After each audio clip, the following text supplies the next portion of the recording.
Retomando os trabalhos do dia 9 de fevereiro de 2021, continuidade da pauta das 14 horas, item 18, recorrente CEMED, Centro de Emergências Médicas.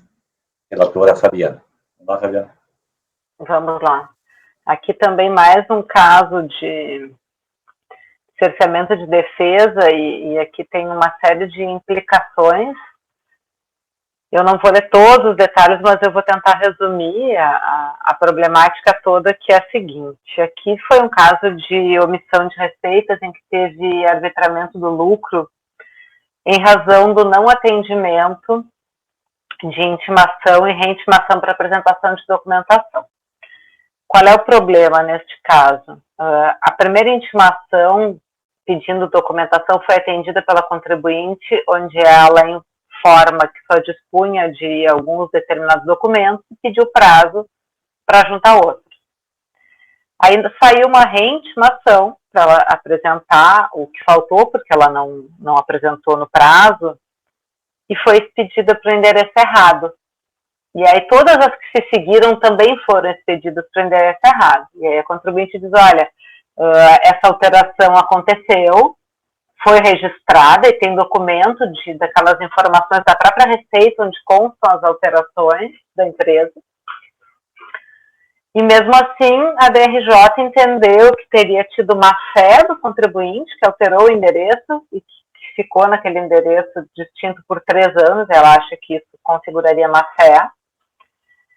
E a problemática toda aqui é que tanto o arbitramento quanto a multa que foi aplicada aqui de forma agravada foram em função desse não atendimento. Aí tem um outro detalhe, que ela foi intimada a apresentar o livro caixa, sendo que na DIPJ dela, ela indica que ela se sujeitava à escrituração contábil e que o caixa era só o regime de apuração das receitas. Então, ela não estaria nem obrigada a apresentar esse livro caixa. Ainda assim, nessa intimação a que ela respondeu, ela afirma que ela ia tentar recompor esse livro caixa, pediu prazo, o que jamais foi respondido no âmbito da fiscalização. Então, a gente tem uma questão aqui que me parece bem problemática. Não sei se eu posso passar para o voto, para não ter que ler todo esse imbróglio novamente e a gente vai enfrentando. O que o senhor acha, presidente? Bem, se você consegue trazer os detalhes no voto, acho que tudo bem. Podemos, qualquer coisa a gente retoma o processo aí para examinar peças. Porque tem vários detalhes, assim, que eu acho que vai ficar tudo muito extenso. Vamos lá, então. No voto. Bom, então, admito o recurso, que é tempestivo, a matéria está dentro do âmbito dessa sessão. Penalidades relativas a intimações enviadas para endereço incorreto. Conforme sobejamente relatado, a recorrente somente recebeu no seu endereço o termo de início da ação fiscal e o termo de intimação para apresentar o livro caixa, ao qual respondeu juntando a documentação de que dispunha e pedindo prazo para acostar outros documentos. A seguir, procedeu a recorrente à alteração de seu endereço, registrada na Receita Federal na data de 9 de outubro de 2008, e aqui eu reproduzo o documento onde consta ali que na data de 9 de outubro, o endereço foi alterado para a Rua Floriano Peixoto. Isso não obstante, as demais intimações expedidas para contribuinte em sede de fiscalização foram enviadas para o endereço anterior à alteração, de modo que não os recebeu. Com efeito, ficaram sem respostas os termos de reintimação e de constatação enviados para o endereço antigo. E aqui eu indico as folhas onde estão esses termos e o endereço que era o anterior.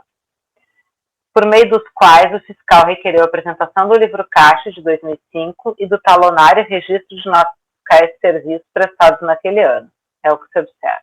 Então, aqui eu mostro o termo de reintimação e o termo de constatação fiscal que ele faz ao final, para dizer que a contribuinte não teria atendido. Nesse meio tempo, também a fiscalização circularizou junto às empresas para as quais a recorrente teria prestado serviços, e de fato houve omissão de receitas, né? Ela da IPJ declarou receitas menores que as recebidas, E isso se confirmou pela documentação que as empresas circularizadas apresentaram. Então, a discussão aqui fica em torno da possibilidade de arbitrar o lucro nessas receitas omitidas. A recorrente não se insurge contra a omissão de receitas em si, mas sim contra o arbitramento e a aplicação da multa agravada. Então, no caso concreto, viu-se também que foi justamente a falta de resposta a essas intimações que motivou o arbitramento do lucro e a aplicação de multa agravada. A expedição de intimações para endereço distinto daquele cadastrado nos sistemas da Receita Federal configura evidente prejuízo ao contribuinte, pois lhe retira a possibilidade de se defender amplamente, seja por meio da juntada da documentação cabível, seja pela possibilidade de contrapor os argumentos da fiscalização. No caso concreto, a recorrente havia pleiteado a dilação do prazo para apresentação de documentos, o que jamais foi respondido. Ao contrário, antes mesmo de acolher ou negar esse pleito, a fiscalização de imediato pediu o termo de reintimação, o qual foi enviado para o endereço errado, muito embora já houvesse registro da alteração informada pela contribuinte. Assim, entendo que houve nulidade no procedimento de fiscalização, porquanto o equívoco cometido resultou em violação frontal do devido processo legal, do qual fazem parte contraditória e ampla defesa. Aí aqui eu discorro rapidamente sobre isso. Não é demais lembrar que a ampla defesa, além de direito fundamental, é uma garantia aos litigantes em processo administrativo também. E havendo preterição do direito de defesa, a nulidade deve ser reconhecida, o que pode acontecer inclusive de ofício. Aqui eu menciono o artigo 59, inciso 2. Isso porque os atos que se seguiram a estes partem de premissa equivocada e que teve consequências extremamente severas.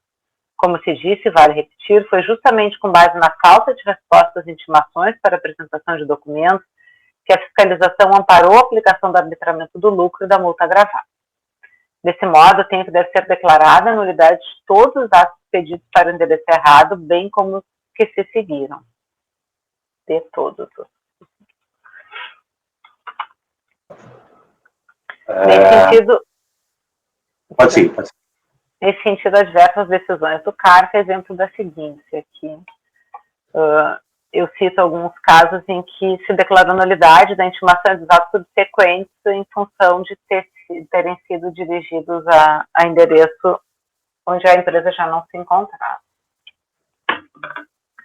Desse modo, declaro nulos todos os atos a partir do termo de reintimação, este inclusive, para que os atos retornem à unidade de origem para dar continuidade ao procedimento fiscalizatório de forma regular, com nova intimação da contribuinte a apresentar os documentos a que estiver legalmente obrigado.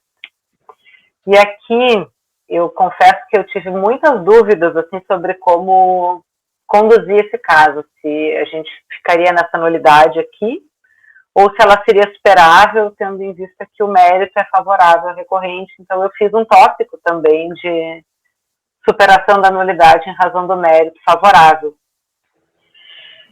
que eu acho que talvez seja uma solução mais razoável para a gente encerrar essa discussão, ao invés de um processo retornal, que eu acho que compromete a eficiência, enfim, e talvez não seja a melhor solução para contribuinte. Queria falar, Matosinho. Eu estava, pode ser, lia apenas tentando localizar como é que foi a ciência do auto. Porque, assim, durante a ação fiscal, eles ficaram mandando lá para o endereço antigo. Na hora da autuação, como é que foi feito? Eles mandaram, aí o que acontece? Aí eu acho que se deram conta que tinha acontecido essa alteração e mandaram para o endereço correto. Tanto que aí ela apresentou a impugnação e com a impugnação ela juntou toda a documentação. Que aí juntou o livro diário que ela tinha, que era o documento a que ela estaria obrigada, enfim, e não o livro caixa, que foi o que a fiscalização pediu, me parece de forma equivocada. E aí essas questões eu enfrento aqui nessa questão do mérito, né, onde eu superaria essa nulidade para julgar o mérito favoravelmente. Ok. Gustavo, falar? Tá mudo, Gustavo. Agora eu estou abaixando a mãozinha e esquecendo de liberar meu áudio. Eu acho difícil julgar o mérito, Fabiano, porque a sua premissa, tudo bem, ele tinha escrituração contábil, mas isso também me parece não foi apresentado na primeira oportunidade. Sua premissa ainda é a falta de intimação. Então, eu não tenho como superar a nulidade por conta disso. E aí eu me esbarro, nesse caso, nos preceitos da própria súmula do CARF. Então, assim, eu acho que é nulidade, e não sei se a gente teria que entrar nesse mérito, mas, assim, não adianta muito. De quanto que é esse auto de infração? Qual que é o período? É 2005. Não adianta muito anular os atos, porque não pode lançar. No caso de anulação do ato de infração, PT, saudações. Eu fiquei tentando achar uma solução que fosse razoável e achei que seria possível, então, superar a nulidade, porque me parece que a documentação exigida não era a que ele estaria obrigado.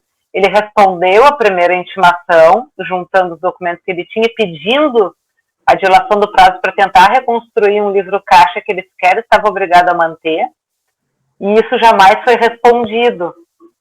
Então, essa premissa, e ele não nega a questão da omissão de receitas. Mas acho que sim, acho que a gente poderia parar na nulidade e devolve tudo. Foi a primeira coisa que eu pensei. E aí, isso eu gostaria, então, de submeter ao colegiado para a gente tentar achar a melhor solução. Eu preparei um voto que inclui uma superação de nulidade, mas, rigorosamente, o mais correto seria devolver e recomeçar se existisse a possibilidade, que me parece que vai estar tudo já decaído. Acho que o Paulo quer se manifestar, Paulo?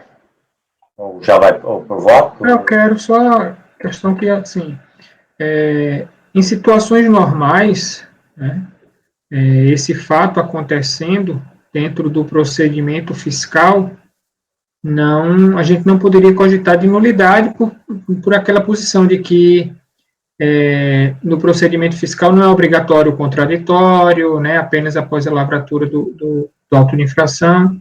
Mas a grande questão aqui é que tanto o arbitramento quanto o agravamento da multa, né, eles têm por pressuposto o não atendimento a essas intimações que foram feitas para um endereço errado. Né? Então, assim, não dá para fechar os olhos para essa questão. Houve o prejuízo, efetivamente, e o próprio mérito da discussão está relacionado com essas intimações. Exatamente. Por isso que, na minha lógica, a primeira medida seria anula tudo, né? Anula, devolve e não supera, mas, né, a gente tem que trabalhar com outras hipóteses também. Gustavo, falar de novo?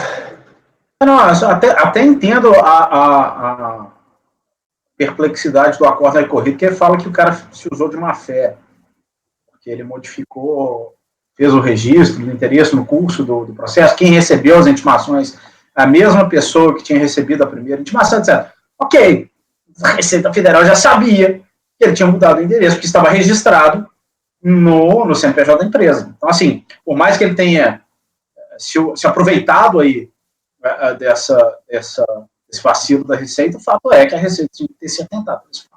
Mas a má-fé é uma ilação aí, né? Não tem um indício. É tudo uma construção, que ele fala assim, a pessoa que recebeu a primeira intimação é a mesma que recebeu os atos subsequentes que foram endereçados pro lado errado.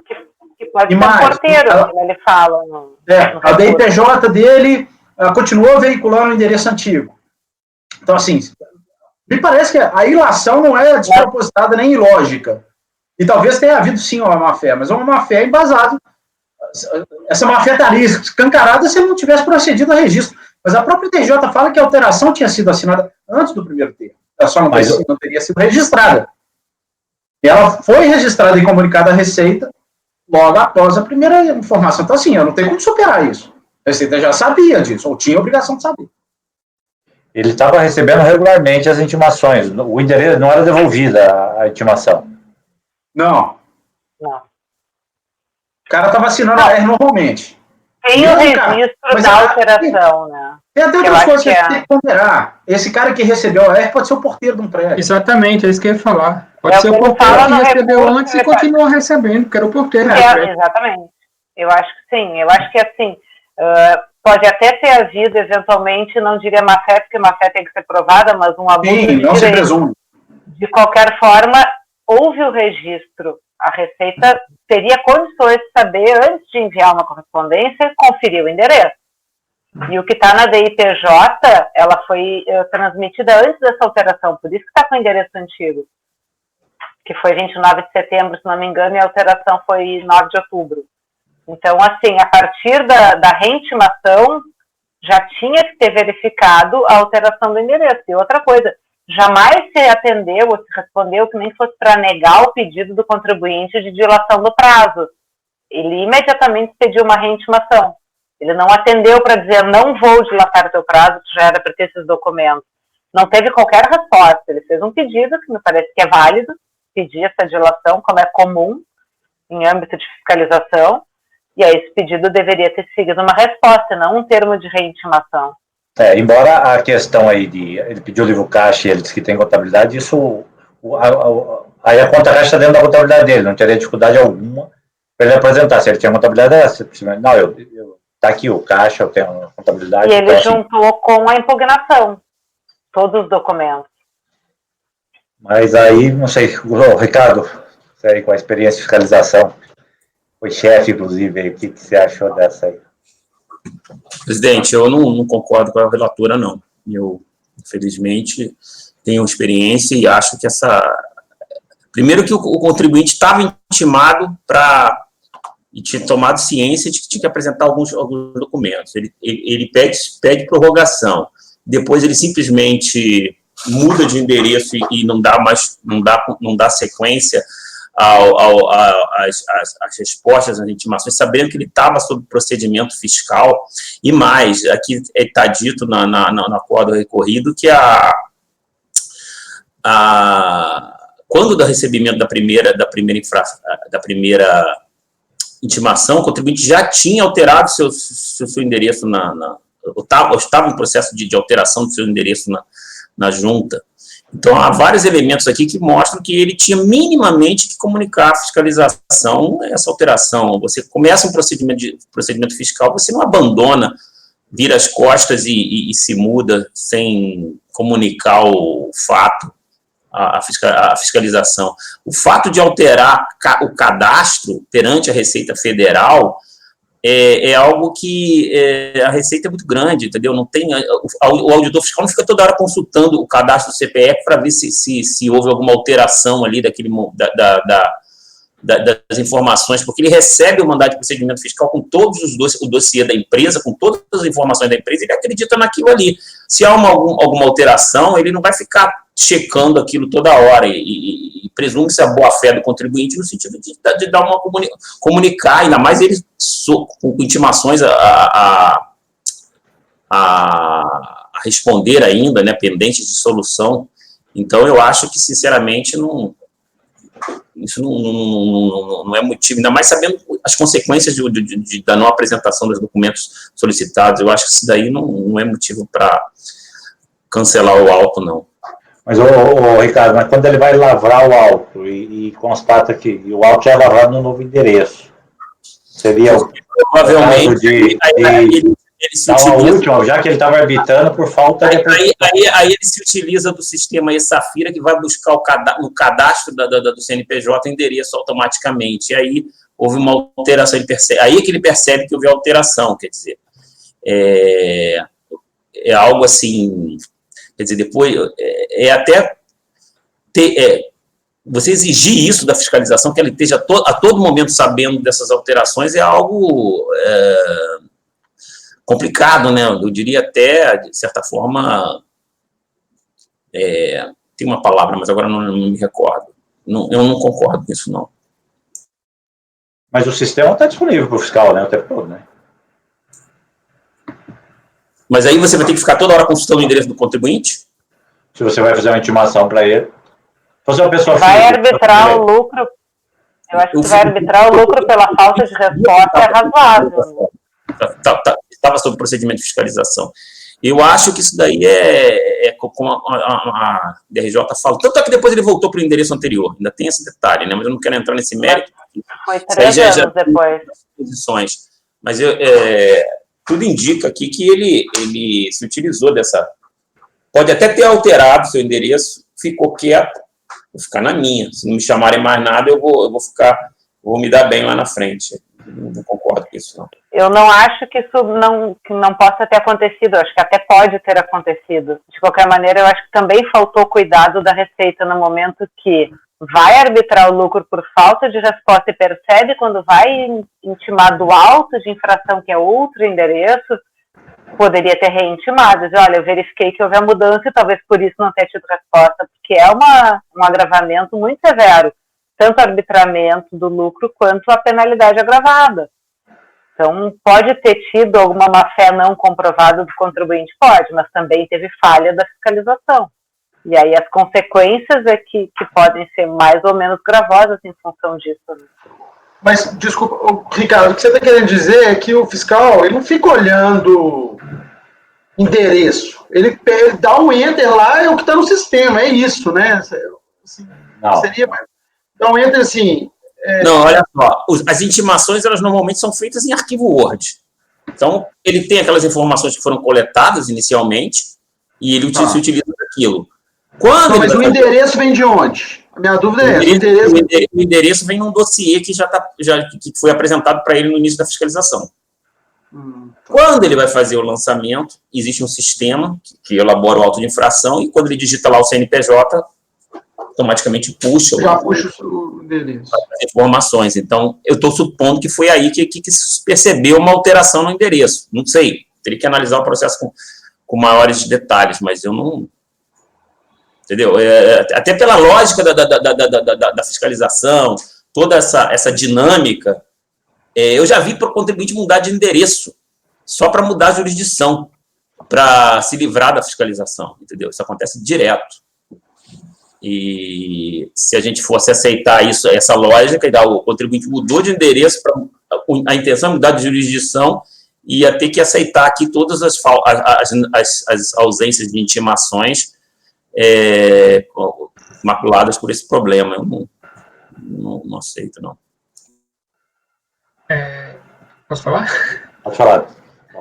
Eu entendo as considerações do Ricardo, né? Também eu já fui de fiscalização e assim, de fato, os elementos daí dos autos mostram vários indícios de que o contribuinte se utilizou desse expediente aí para dificultar a fiscalização, né?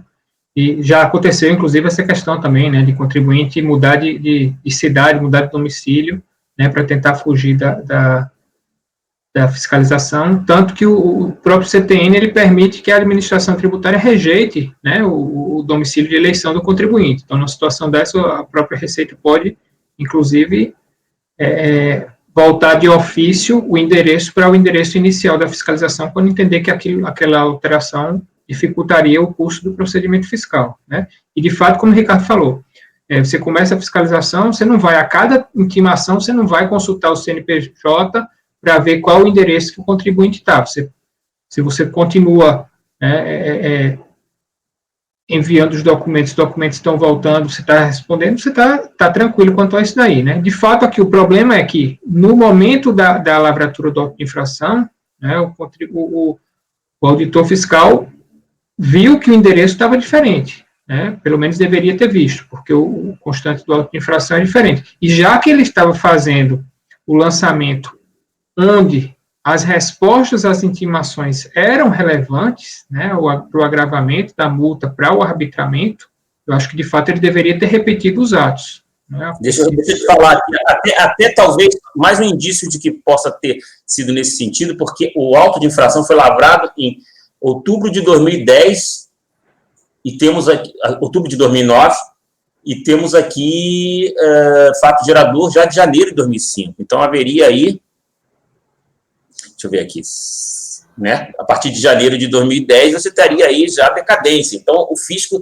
estaria perdendo crédito tributário a partir já de janeiro de 2000. Então, para fazer todo esse procedimento de reintimação, a fiscalização estaria perdendo crédito tributário. Isso daí a gente sabe como é complicado no âmbito do auditor, da fiscalização, você perder, né, por causa da decadência, o lançamento. Então, até por aí, eu vejo que pode ter havido, sim, a má-fé, né, por parte do contribuinte, sabendo que os períodos fiscalizados estariam próximos da decadência. Bom, mas aí o direito não socorre a quem dorme, né? Ele teve 5 anos para fazer isso e ele podia ter lançado de qualquer maneira, só sem o arbitramento.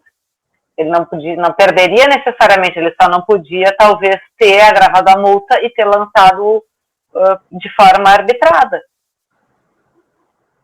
Ele lançou arbitramento, não foi isso?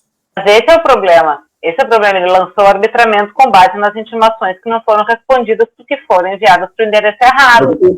Se ele constatou a mudança... No primeiro lançamento, no primeiro termo... Deixa eu ver de novo aqui. Não, ele respondeu ao primeiro. Eu concordo contigo que o correto seria ele ter informado a fiscalização. Mas tem uma série, me parece, de equívocos das duas partes aqui. O problema são as consequências desses equívocos, de se arbitrar o lucro e de se agravar a multa. Já pede os livros. Quer dizer, qual é a consequência de não apresentação do livro caixa aqui, que no caso ele era lucro presumido, provavelmente, né? Sim, era lucro presumido. A consequência de não apresentação do livro é o arbitramento. Então, ele já sabia que ele estava em débito com o essencial, né? Para a consequência do ato da fiscalização, no caso, seria o arbitramento.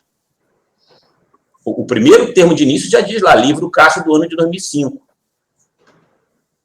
Que ele informa na resposta que ele não estava obrigado, porque a escrituração dele era contábil, ele já tinha adotado a escrituração contábil. Isso ele informa.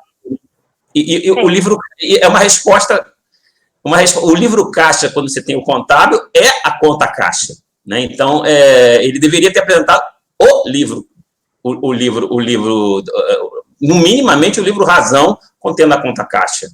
E aí ele pediu prazo, o que jamais foi respondido, aí saiu o termo de reintimação para o endereço errado.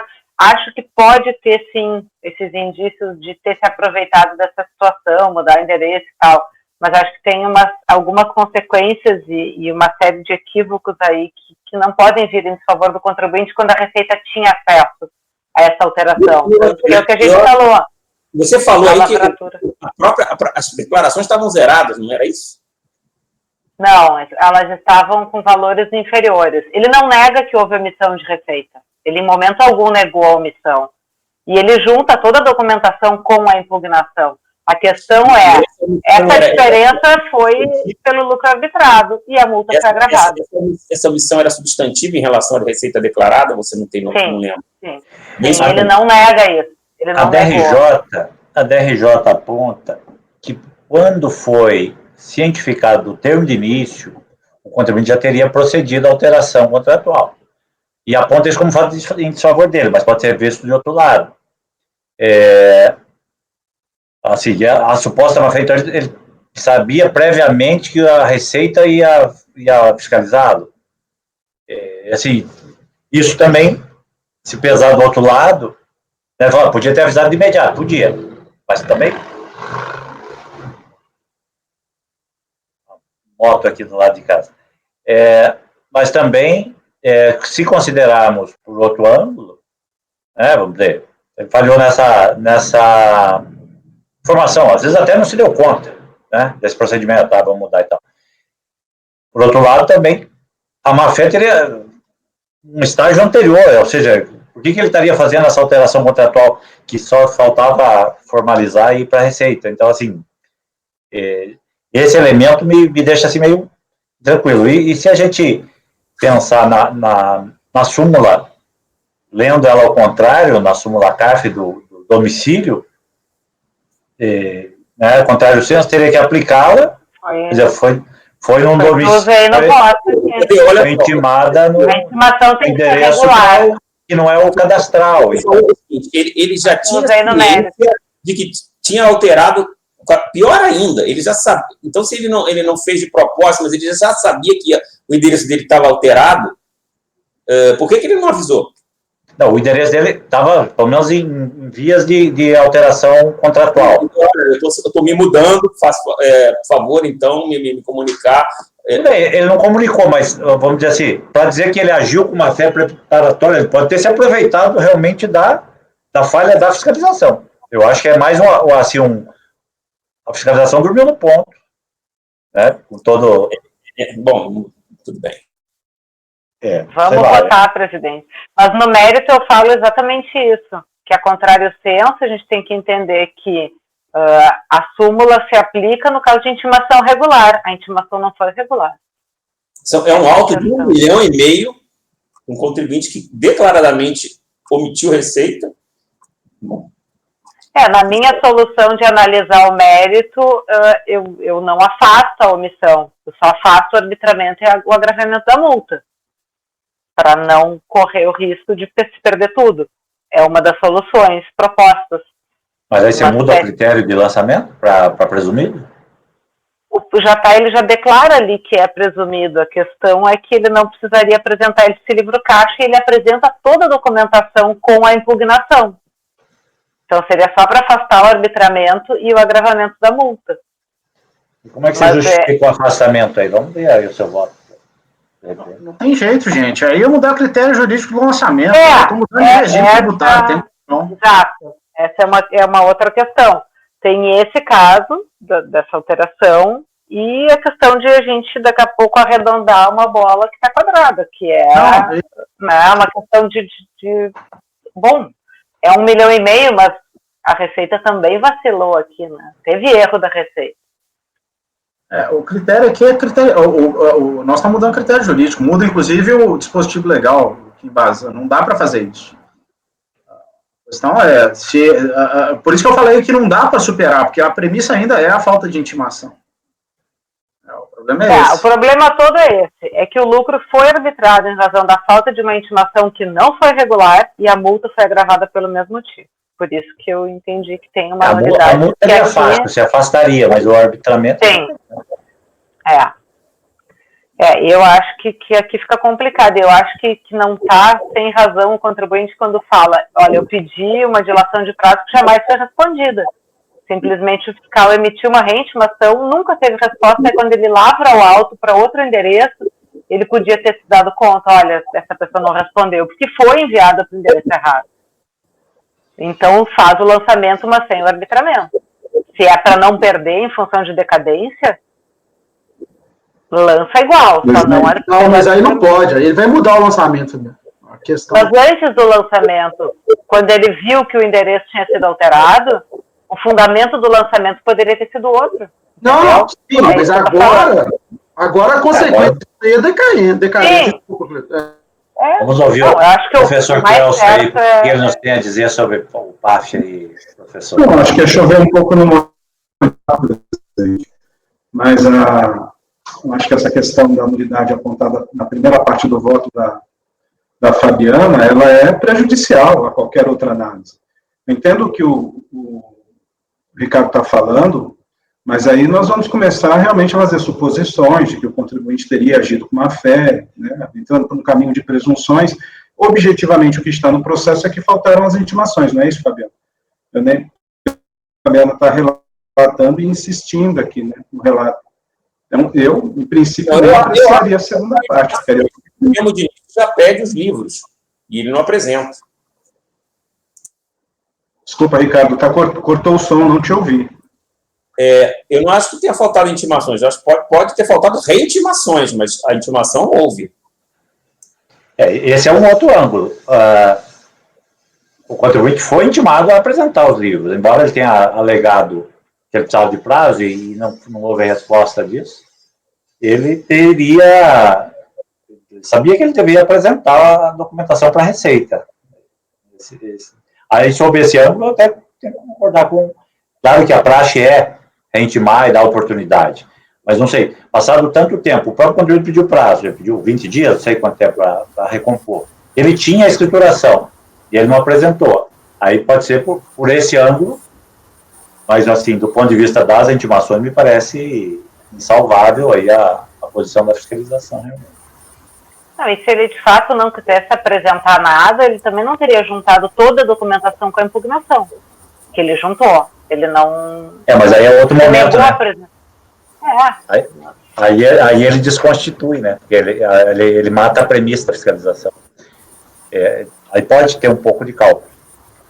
Pode ter, mas também teve vacilo da fiscalização em questões que são essenciais à defesa do contribuinte. Né? Sim, Andréia. Ana, eu estou tentando abrir aqui o documento, não estou conseguindo. Você sabe qual foi a data da primeira intimação e a data do auto de infração? Se houve um tempo razoável? Sim, foi 1 ano. A data da primeira intimação está aqui no relatório. 13 de agosto de 2008. Isso, E o E auto o auto de infração foi em outubro de 2009. 2009. Isso, teve 1 ano ali.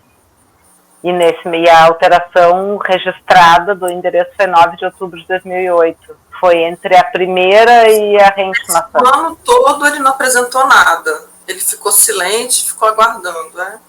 É isso. Gustavo. Fabiana, você sabe o teor da primeira intimação? Se Sim, ele está aqui advertiu do risco de reproduzida. arbitramento e etc. e tal? Não, isso foi na reintimação.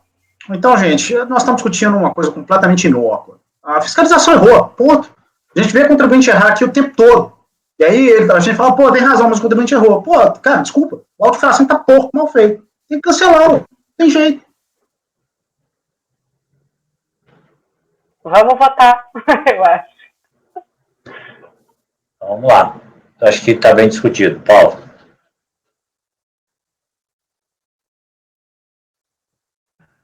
Eu vou acompanhar a relatora. Gustavo. O relator. Ricardo. Divirjo. Mesmo em relação à multa, nesse caso, você manteria? Por agravamento? Entrar no mérito, né? Mas precisa me manifestar agora sobre isso? Sim, Só para ter a extensão do voto, tudo bem. Você diverge da nulidade. É só porque depois eu vou registrar, você daria provimento, você negaria provimento, daria provimento? Daria, provavelmente. Flávio sou eu. Flávio está congelado, não. Qual a relatora, presidente? Andréia.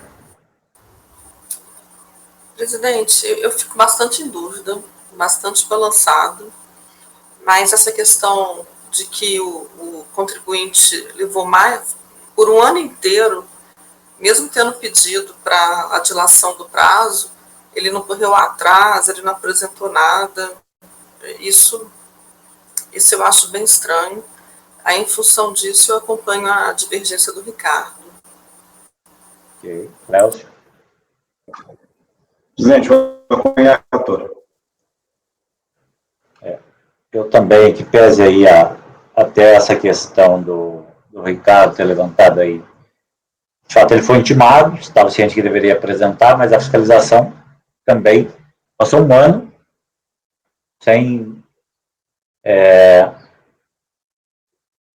instalo a de fato apresentar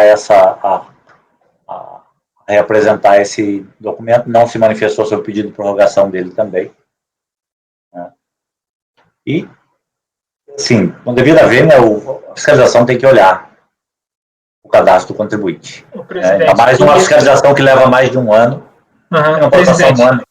Oi. E até só para complementar, desculpa interromper seu voto, mas assim, até nessa hora da lavraturas, constatada essa mudança, né, ele poderia ter feito uma diligência em loco até para comprovar, ó, o contribuinte, na verdade, nunca mudou esse endereço, isso aqui foi falso, só para dificultar, né? Então, assim, faltou essa... Sim, até porque ali ele podia ter se atentado, poxa, mas esse cadastro foi mudado há quanto tempo? Né? Eu estou mandando para o endereço certo, o cara não me apresentou, então faltou um pouco de diligência da fiscalização. Acho que, digamos, uma diligência é essencial. Um trabalho extenso de 1 ano, o contribuinte pode alterar endereço, sim. E aí acho que a súmula CARF, contrário senso, acaba tendo que ser aplicada. Então, eu vou acompanhar a relatora para reconhecer a nulidade do lançamento. Então, vai ficar por maioria, né? Vencidos os conselheiros Ricardo e Andréia, que no caso negava o provimento relatar, tá? Pode ser? E aí aqui fica provimento integral na minha conclusão, então, do provimento para declarar a nulidade. Reconhece a nulidade do lançamento da provimento. As coisas dá provimento ao recurso.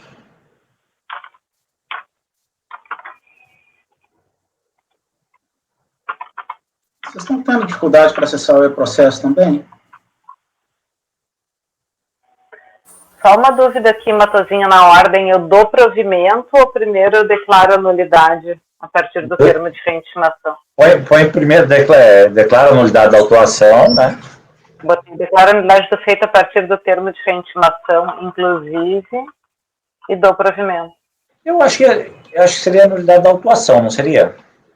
Acho que você não vai no ato lá para trás, você vai pegar o do auto de infração. Aí o para trás é o para trás. Ok. Uhum.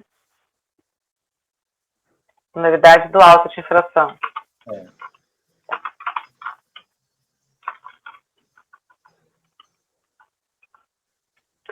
Não seria dou provimento para declarar a nulidade do auto de infração? Eu acho que daí podia pôr em consequência dar provimento ao recurso, assim. Porque não precisar desse comando lá para alimentar o sistema. Sim, em consequência do provimento. Ok. Sim, dessa forma, a divergência, então, talvez não fosse para negar provimento, seria só para contra a nulidade, não? Porque, olha, declara a nulidade, consequentemente dá provimento. E os vencidos simplesmente são vencidos, porque entendem que não era nulo, né? Pode ser, eu vou deixar, então, vencidos os conselheiros. Se eles perguntarem, eles têm questionado, né? Qual questionado, né? Entendi, obrigada.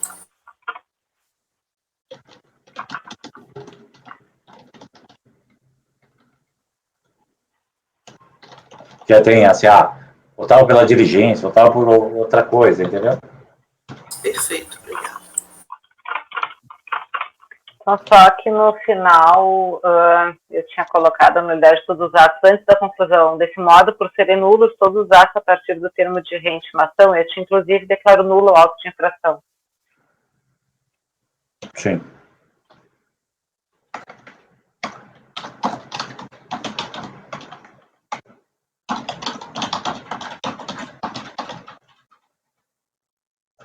Então, porque rejeitaram a nulidade, André. Daí fica assim uma coisa, tá?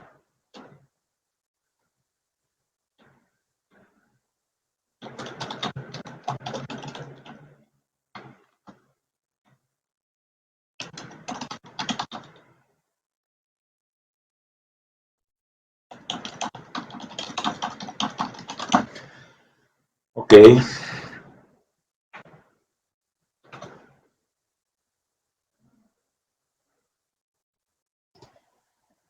Agora é você, presidente.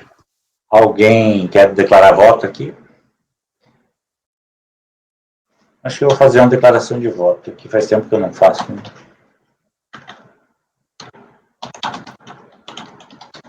Mas eu estou com duas vistas. Vou me acostar à sua declaração. Você vai expor as razões.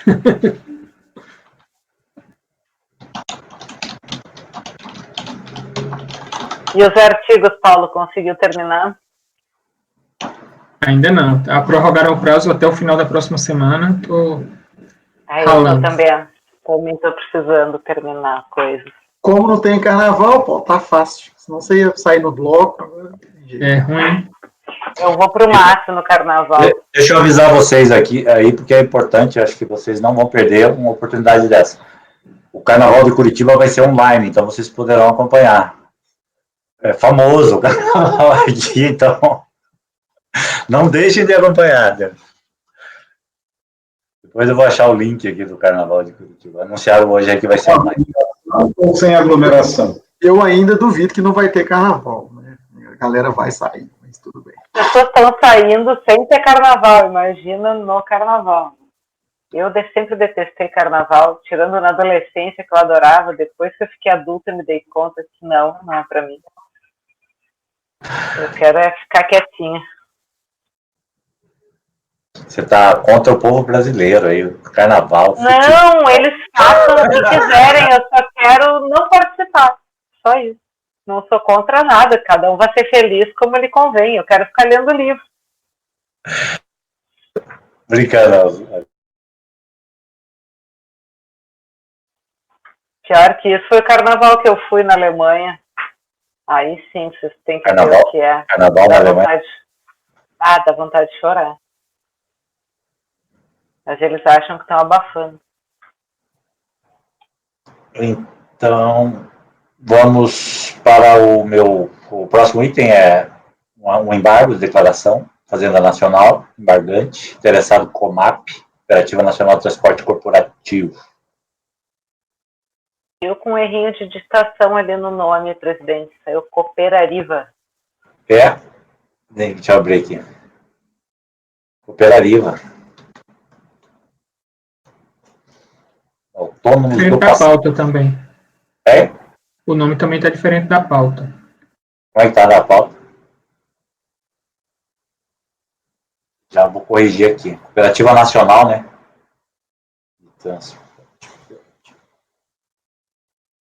Corrigir já, obrigado, Paulo.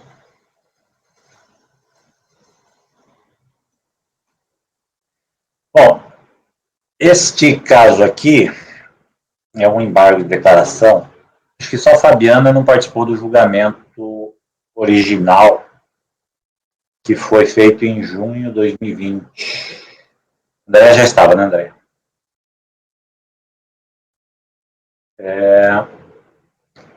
O que aconteceu? Eu fui o relator, né, e nós demos provimento, entendendo que não houve a comprovação dos fatos alegados, que eram um lançamento de omissão de receitas baseada em presunção legal de porque é omissão de pagamento na escrituração. Tá? E um dos fatos, não só esse, mas houve até uma certa alegação, um dos fatos que embasaram a decisão foi que a fiscalização não teria juntado os elementos da escrituração que ela cita. Eu cito, inclusive, textualmente no meu texto, cada página e tal, e eu disse que ela não juntou. Então, reforçando todo o seu espectro probatório, a premissa adotada foi no sentido de que a fiscalização não sequer aprovou o elemento fático, o elemento, né, de omissão. A Fazenda Nacional apresentou, então, um embargo alegando uma contradição. Eu acabei admitindo esse embargo, um pouco em dúvida sobre o critério, mas não na premissa de contradição, mas com uma obscuridade decorrente de uma premissa equivocada. Equivocada nesse sentido, que as provas de fato estavam lá e tinham sido juntadas pela fiscalização num anexo.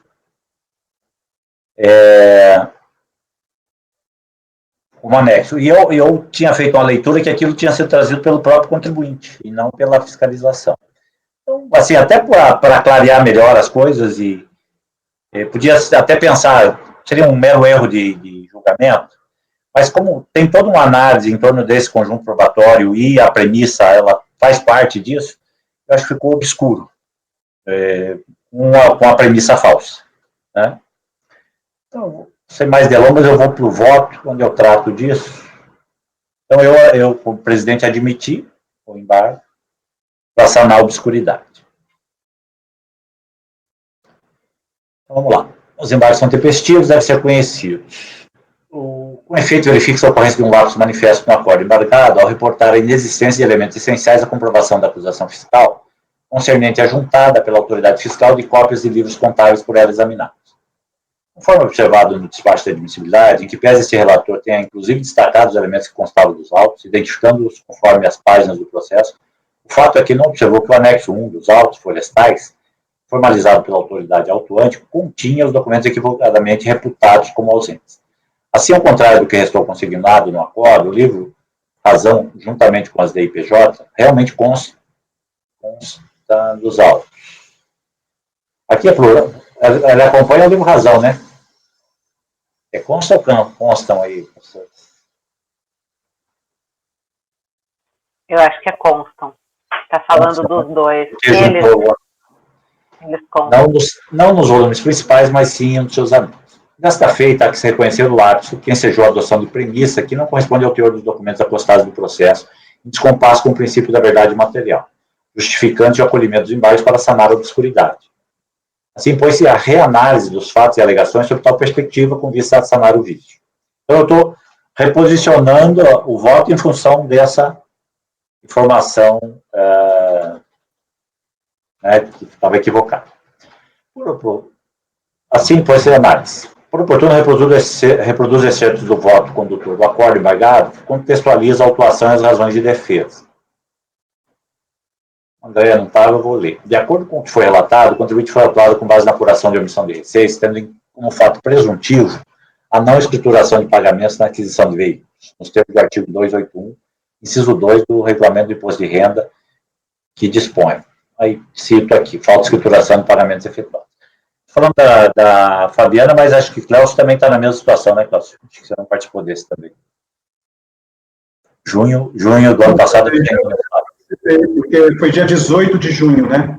Eu tomei posse no dia 16, então foi 2 dias depois de eu ter tomado posse. Mas você participou dessa sessão de junho já, não? De junho já. Então você participou. Eu achava que...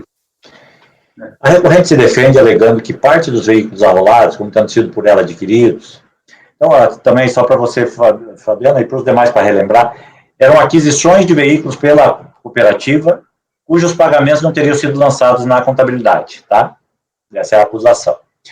Então, a recorrente se defende que os veículos por ela adquiridos por meio da concessionária Cresalto, embora constassem em seu nome, jamais foram adquiridos por si, sendo objeto de fraude de um funcionário da própria concessionária que teria utilizado indevidamente seu nome na aquisição para obter vantagem de desconto como frotista, que após a emissão da respectiva nota fiscal, esta era objeto de retificação com vista ao registro junto ao Detran.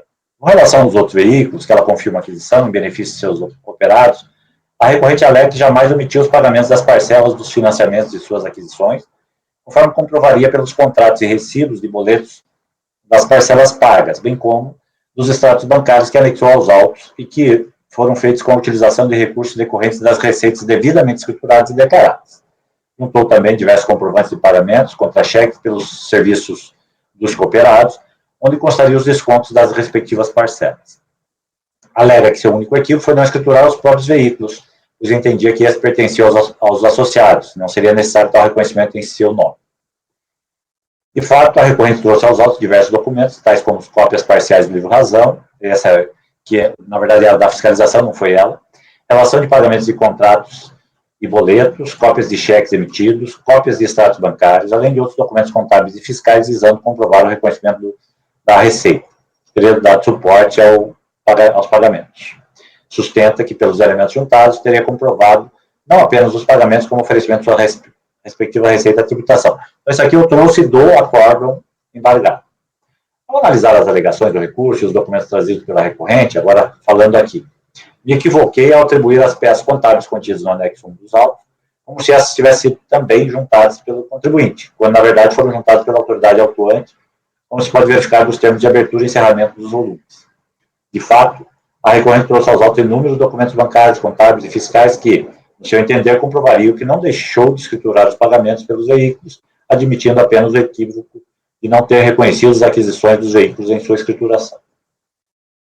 Não obstante o equívoco perpetrado e ora reconhecido, esse relator não deixou de examinar os referidos documentos contábeis, cuja juntada no anexo 1 for atribuída à recorrente, tendo constatado o seguinte: poderia cogitar que a fase de instrução processual estaria sanada com a apresentação de cópia de parte da escrituração votada pela própria recorrente. Isso é falso, né? Então foi a fiscalização que trouxe.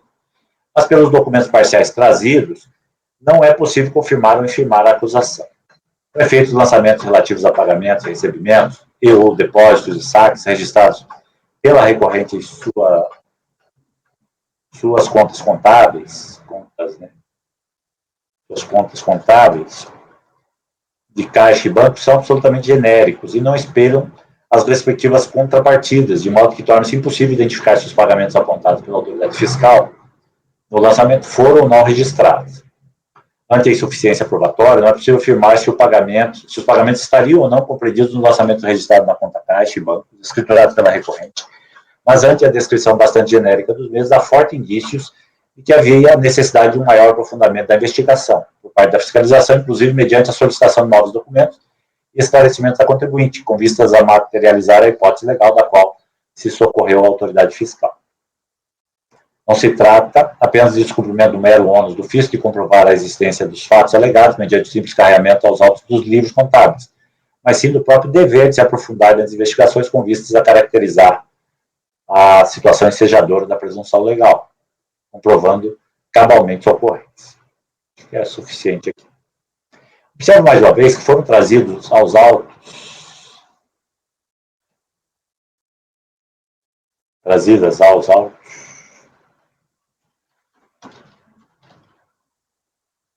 apenas cópias parciais da conta razão contábil do recorrente, apenas as contas caixa, bancos, veículos a transferir e do ativo permanente, sendo que as contas relativas de 2004 espelham lançamentos apenas até o dia 30 de nove de 2004, inexistindo qualquer esclarecimento acerca dos motivos para tal limitação. Não foram juntados cópias do livro diário dos anos 2003 e 2004. Além disso, a escrituração contábil da recorrente peca por apresentar históricos de lançamento absolutamente genéricos, sem indicação de contrapartida de cada lançamento, não sendo possível identificar, sem o exame da documentação que lhes daria suporte, e do livro diário, a que se destinam os pagamentos registrados na conta caixa, ou os cheques emitidos e sacados nas contas bancárias, conforme exemplificado abaixo. Aqui são cópias dos razões. Ó. Os pagamentos têm essa descrição, pagamento dessa data. Tem valores e não tem contrapartidas. Tá? Na conta bancos, há o registro da saída de saque de cheques. Valores alguns expressivos, mas também não tem contrapartida. Aqui as 2003, 2004, também com razões de cada ano, ali um extrato de cada um uma amostragem. A recorrente trouxe aos autos inúmeros documentos, entre eles uma relação de pagamentos por contrato e, na sequência, diversos comprovantes relativos a pagamentos efetuados com cheques por ela emitidos, entre os quais contam os pagamentos e parcelas de financiamento de aquisição de veículos no ano 2004, folhas tais.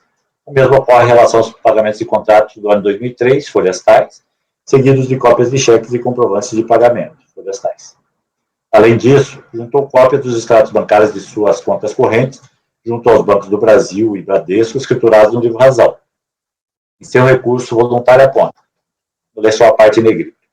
Os respectivos contratos de financiamento são juntados com esta peça, bem como os comprovantes de pagamento, sendo quando do Bradesco por meio de débito em conta, quando do Banco Volkswagen por meio de boleto, cuja relação dos cheques e respectivas cópias são igualmente anexas.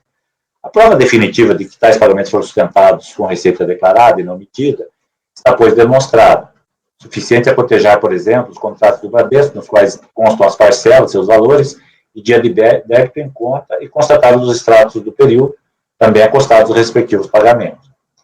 Releva a ressaltar que anexamos a relação de contrato por contrato, com indicação de nota fiscal respectiva, que remete ao veículo, e o devido comprovante de pagamento das parcelas quando não eram débito em conta. Vou ler essa parte, acho que está. A recorrente juntou às folhas tais uma relação de contratos de financiamento dos veículos adquiridos a Saveiro, a concessionária Volkswagen, Banco Volkswagen, pagamentos dos carnês por meio de cheques.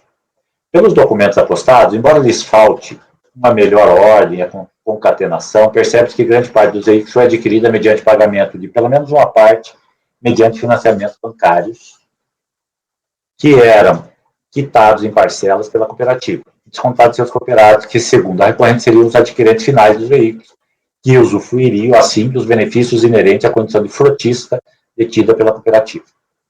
Não obstante, o fato de que grande parte das parcelas pagas nas aquisições terem sido realizadas por meio de financiamentos, verifica-se que a autoridade fiscal tomou tais pagamentos como se realizados com recursos da própria contribuinte, incluindo-os entre os valores tributados, sem considerar que a quitação, de fato, por parte da cooperativa, se dava por meio do pagamento das parcelas dos respectivos financiamentos. Esta situação fica bem evidenciada quando se realiza o cotejo dos valores contidos no anexo 2 do TVF, notas fiscais não contabilizadas com os respectivos pagamentos, fornecedor Volks, com a relação dos valores informados à fiscalização pela Saveiro Veículos, e ainda com a relação dos contratos de financiamento juntados pela recorrente. Tome-se a guisa de exemplo os pagamentos relacionados à nota fiscal 80.088 da Volkswagen, quitada em parte com financiamento. A autoridade fiscal indicou no anexo 2 do TVF os seguintes documentos. Se vocês correrem aí os olhos, finalzinho da planilha tem a nota fiscal 080, 088, tem 2 pagamentos, certo? 6 mil mais 16.036. A recorrente, por sua vez, juntou cópia do contrato firmado pelo Banco Volkswagen, que demonstra que a operação de compra, financiamento, foi quitada mediante pagamento de uma parcela, entrada de 6.800 e um financiamento líquido de 16 mil, não incluída a taxa de abertura de crédito, R$300. Está aqui também, se correr o olho, vai achar lá a nota 80.088, 22.910, e mais adiante uma cópia do contrato, 22.910, sendo 6.874 à vista, se vocês olharem lá nas condições de financiamento, e 16.336 financiado, menos 300 da taxa, daria os 16.036. Taxa de financiamento. Essa situação parece repetir em todas as situações em que foram relacionadas mais de uma parcela do pagamento pelo veículo adquirido, compreendendo a entrada e o valor quitado por meio de financiamento, tendo ambos sido considerados como pagamentos efetuados e não contabilizados pela contribuinte e considerados omissão de receita.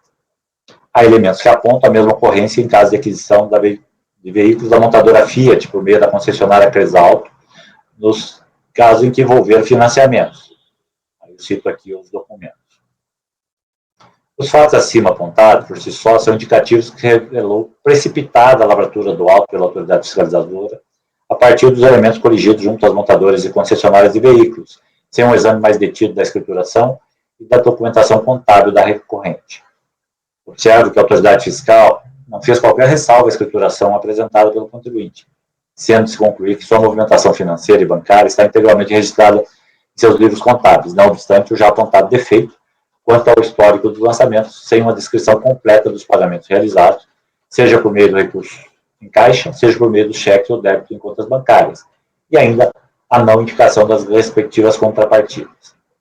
Desta feita, entendo que era necessário o aprofundamento da apuração fiscal, no sentido de identificar o real conteúdo dos lançamentos indicativos de pagamentos registrado na contabilidade pela contribuinte, além da solicitação de esclarecimento sobre a forma de aquisição e pagamento dos veículos pela cooperativa, e até mesmo de novos elementos pela empresa fiscalizada, com vista à elucidação dos fatos apurados.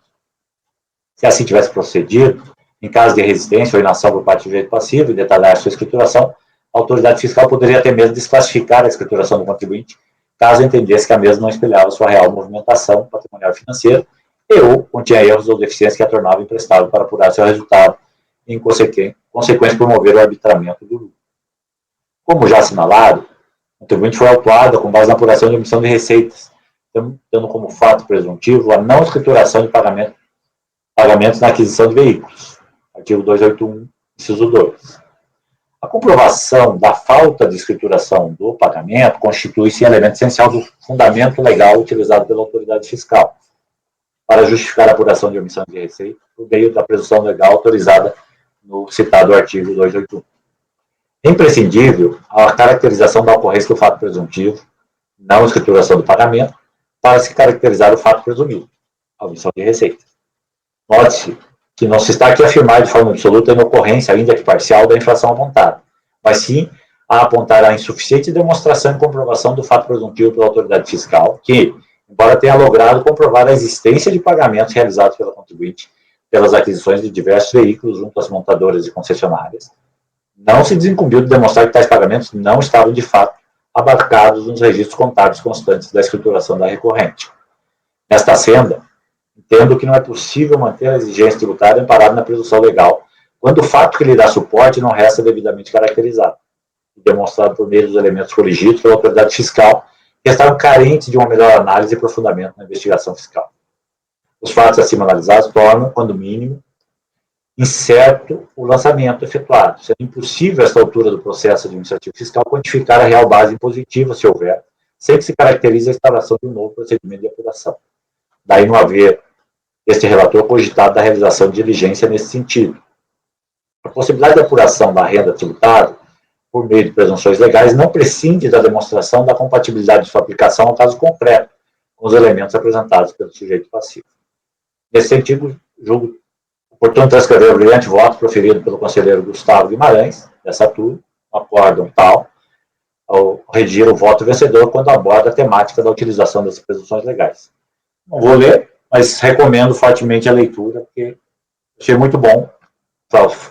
Fui assinar, incluí de última hora até essa exposição aí feita pelo conselheiro Gustavo. Tem alguns pontos que até que vale a pena ler, que estão destacados em negrito. Objetivamente, o ato de lançamento pressupõe o exaurimento de toda a matéria fática abarcada pela norma jurídica tributária, não só afeita ao próprio aspecto material, mas também em relação aos demais aspectos componentes de sua estrutura, particularmente aqueles contidos no comando ou consequência.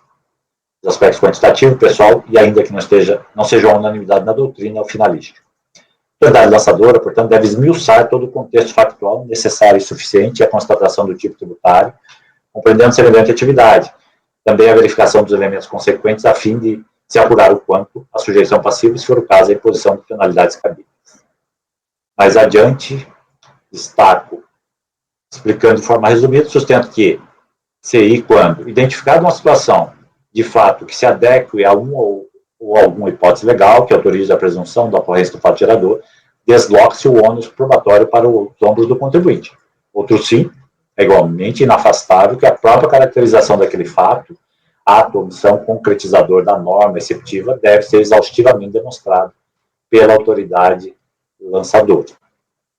Volta ao meu voto. Precisam ser retocadas as ponderações do conselheiro Gustavo e perfeitamente aplicáveis ao presente caso. Com efeito, o objetivo da presunção legal não é sancionatório, nem tampouco visa a cobrança de tributo onde não haja indícios suficientes da ocorrência da renda tributária, normalmente tendo-se em conta que a contribuinte em questão tem a natureza jurídica de sociedade cooperativa, cujos resultados tributáveis possuem regras especiais de apuração. Ela declarou-se como cooperativa, ofereceu, separou dos atos cooperativos, então, a princípio eu não vislumbro vantagem alguma dela ocultar esses pagamentos. Então, assim, precisaria realmente ter aprofundamento da fiscalização. Assim, diante da precariedade e certeza do crédito tributário apurado, entendo que deve ser mantida a decisão que cancelou o lançamento. A jurisprudência desse conselho e desse colegiado nesse sentido. Cito aqui alguns acordos. Por fim, conforme assentado no acordo embargado, revela-se infrutífera e desnecessária a discussão sobre os demais aspectos suscitados pela recorrente, em especial a demanda pela realização de diligências com vista a comprovar a alegação da ocorrência de emissão de notas fiscais fraudulentas na aquisição de veículos em seu nome que teriam sido realizados por meio da empresa Teresalto, sem sua autorização. Destaque deve ser mantida incólume a conclusão do acordo embargado, que propugnou pelo provimento do recurso. Por todo esforço, no sentido de acolher os embargos para sanar a obscuridade decorrente do lapso do manifesto, sem emprestar os efeitos infringidos. Então é isso. Algum questionamento? Só acho que não é caso de embargos, não? Eu fiquei na dúvida, mas como importa no cancelamento total da autuação, achei que ficou meio obscura a minha premissa. Alguma divergência? Eu vou votar por não admitir os embargos. Depois eu gastar todas essas laudas aqui, ainda a minha voz, ou Paulo? Os demais me acompanham? Eu acho que é perfeitamente possível justificar a obscuridade a partir do momento que você se calca numa premissa equivocada, Paulo. É isso, né? A fundamentação ela fica truncada, né? Sim. A fundamentação não tinha prova. Não, tem prova, mas a prova não é suficiente. Aí eu acho que a diferença... Se a premissa não tivesse equivocada, você teria feito essa análise. A verdade é essa. Exatamente, eu teria me aprofundado. Então, foi um erro, não? Julgamento. Eu entendo que dá para caracterizar o erro injudicando, ou seja, não seria uma obscuridade, mas também dá para justificar a obscuridade porque, de fato, se os documentos estão juntados, a explicação dada fica insuficiente. Né? Enfim. E além do mais, o presidente me homenageou no voto, você vai querer bater no voto? Não, vai não, segue aí, cara. Homenageando a verdade material também, então cara... Obrigado pelas preciosas ponderações, presidente. Ficou lindo. O que é isso aí? Ficou bonito o voto. Então. Super detalhado, elegante. Ô, Paulo, mas você vai divergir mesmo? Só pra... Mas não vai fazer diferença. Não, é só para anotar aqui, ué. Tô anotando. Só para dar emoção. Eu acho que é erro injudicando aí, que realmente não caberia. Acho que a Tem mais voto com o relator. Enterrou. Eu achei Ricardo, desculpa, presidente, mas no mérito você tinha votado pelas conclusões no acordo embargado. O Ricardo? Pelo menos a emenda está aqui. Não tenho a mínima ideia por quê agora. Mas está aqui, só estou te fazendo um alerta aí. Ricardo, talvez tivesse insuficiente análise. Agora eu exauri. Talvez. Pode ser.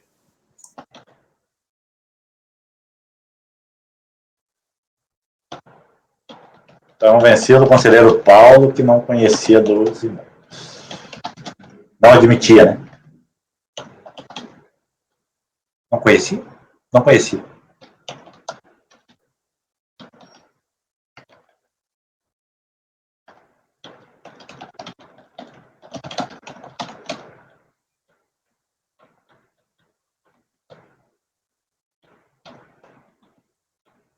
Ô, presidente, deixa eu só adiantando aqui que o próximo processo é meu. São dois processos desse contribuinte. O outro é o 90 da pauta. Mas eu entendo que eles têm que ser julgados juntos. Um é exclusão do simples e outro é omissão de receitas decorrente dessa exclusão. Inclusive, houve uma resolução que eles deveriam ser julgados juntos. Aí eu não sei se a gente antecipa o 90 ou deixa para julgar lá atrás. Aí tá não tem sustentação pedida? Não. Eu vou ter a planilha do 90 aqui, mas eu acho que não, presidente. Vejo que tem uns lá no final. Eu vou só um minutinho. Vocês Não, mas a planilha? O 90 não tá. Não, mas... Então, por mim... Eu acho que a gente precisa fazer um intervalo antes, porque meu estômago já roncou. Apoio. Mas é só para a gente definir isso, presidente, se a gente julga os dois. Só para, então, formalizar aqui, ficar claro, então o Paulo votou por não conhecer, né? E os demais votaram por conhecer, embora acolher sem efeitos infringentes. E o último ponto que eu queria falar é que, em princípio, até quando eu admiti, achei que podia ser que desse uma análise pudesse produzir um outro resultado. E aí eu acho que seria realmente por um erro material, um erro, como eu vou dizer, um lapso manifesto ali, dá um outro resultado, mas no fim não conduziu ao mesmo resultado. Então vamos fazer um intervalo maior agora? Quantos minutos? 15? 10? A gente vai... 10 minutinhos que nós já estamos 5 horas da tarde. Cléus, esses processos seus são diferentes? São. Diferente um do outro? São 10 minutos, são 4 horas. Sim, tem que interromper, né? 4 e 15. São 5 horas. São 5 horas. É verdade. São 5 horas. Vamos pedir para suspender o